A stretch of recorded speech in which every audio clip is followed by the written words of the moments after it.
আসসালামু আলাইকুম। আমি জেসমিন নেওয়াজ আমার কুকিং চ্যানেল থেকে আপনাদেরকে জানাই স্বাগতম। আজকে আমি আমার রেসিপিতে নিয়ে আসলাম একটি চকলেট ফ্লেভারের কেক। আর এই কেকটা আমি ঘরে বানিয়েছি এ টু জেড আপনাদের সামনে তুলে ধরব।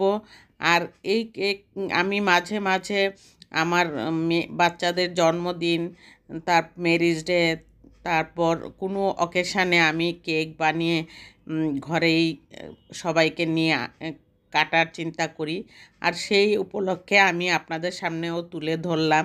কেমন হয়েছে কমেন্টে জানাবেন আমার কেকটা। আর কেকটার শুরুতেই আমি বলে দিলাম আমার চ্যানেলটা একটি লাইক দিয়ে শুরু করবেন।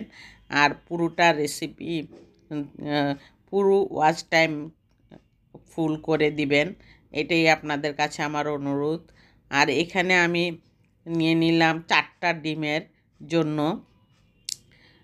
হাফ কাপের থেকে একটু 1/3 কাপ ময়দা নিয়েছি, 3টা টেবিল চামচ এখানে কোকো পাউডার নিয়েছি, তারপর বেকিং পাউডার নিয়েছি 1 চা চামচ, হাফ চা চামচ নিয়েছি বেকিং সোডা, তারপর পাউডার দুধ নিয়েছি 2 টেবিল চামচ, আর এইখানে লবণ নিয়েছি 1 চিমটি। আর এটাকে ভালো করে চেলে নিয়েছি সুন্দর করে 2-3 বার। আর 4টা ডিমের সাদা অংশকে আমি ফুমি করার জন্য এখানে প্রথমে আমি লো স্পিডে বিটার দিয়ে বিট করতে থাকলাম। তারপর এখানে আমি হাফ কাপ চিনি দিয়েছি। এই চিনিটা দেওয়ার পর ফুমি হয়ে আসার পর আমি এখানে 4টা ডিমের কুসুম দিয়ে দিলাম এখন ভ্যানিলা এসেন্স, একটা একটা করে ডিম দিয়ে দিব।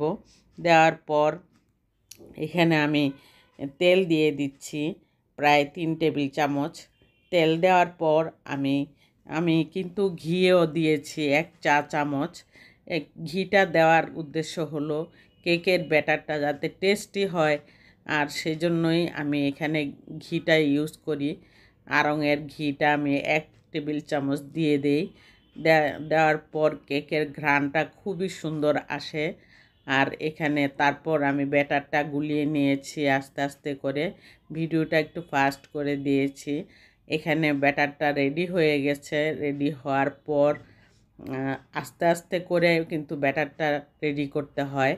এটা আপনাদের কাছে আমার অনুরোধ রইল, যদি ডিমের ফুমির সাথে ব্যাটারটা যদি আস্তে আস্তে করে না করা হয় তাহলে কিন্তু বসে যায় কেক।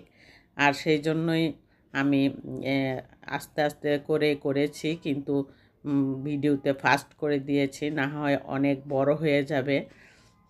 তারপর আমি ওভেনে দিয়ে দিলাম 170 ডিগ্রি সেলসিয়াসে প্রায় 40 মিনিট বেক করার পর আমি এখান দিয়ে আমি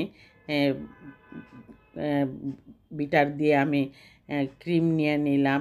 আজকে এখানে আমি ট্রপিক্যাল হুইপ ক্রিমটা নিয়ে নিয়েছি 1 থেকে 1.5 কাপের মতন। ট্রপিক্যাল হুইপ ক্রিমটা দিয়ে আমি এখন কেকটা ঠান্ডা হওয়ার পর স্লাইস করে নিয়েছি। স্লাইস করে নেওয়ার পর আমি এখানে ক্রিমটা আস্তে আস্তে লাগানোর চিন্তা করছি।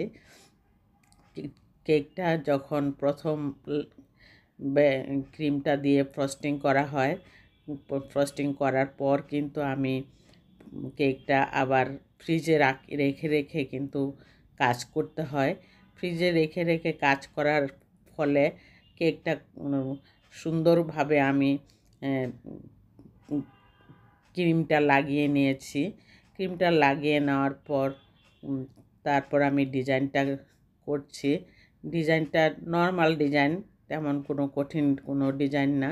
কিন্তু আমার মেয়েদের জন্মদিনের কেক যখন করা হয় তখন কিন্তু আমি অনেক ওরা থিম দিয়ে দিবে, তখন ওই থিম অনুযায়ী আমি কেকটা তৈরি করে নেই।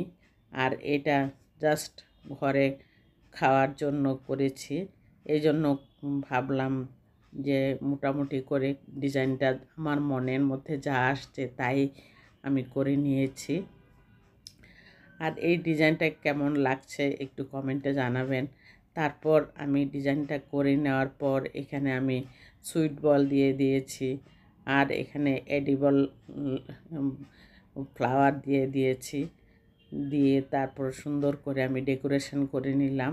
ভাবলাম কে ঘরে খাইলেও সৌন্দর্যর একটা ব্যাপার আছে, সেই জন্য আমি এইভাবে ডিজাইনটা দিয়ে আমি সুন্দর করে ডেকোরেশন করে বাচ্চাদেরকে একটা সারপ্রাইজ দিব যে দেখো আমি আমাদের ঘরের জন্য বানিয়েছি, কিন্তু কেমন হয়েছে তোমরা কেটে খেয়ে নাও।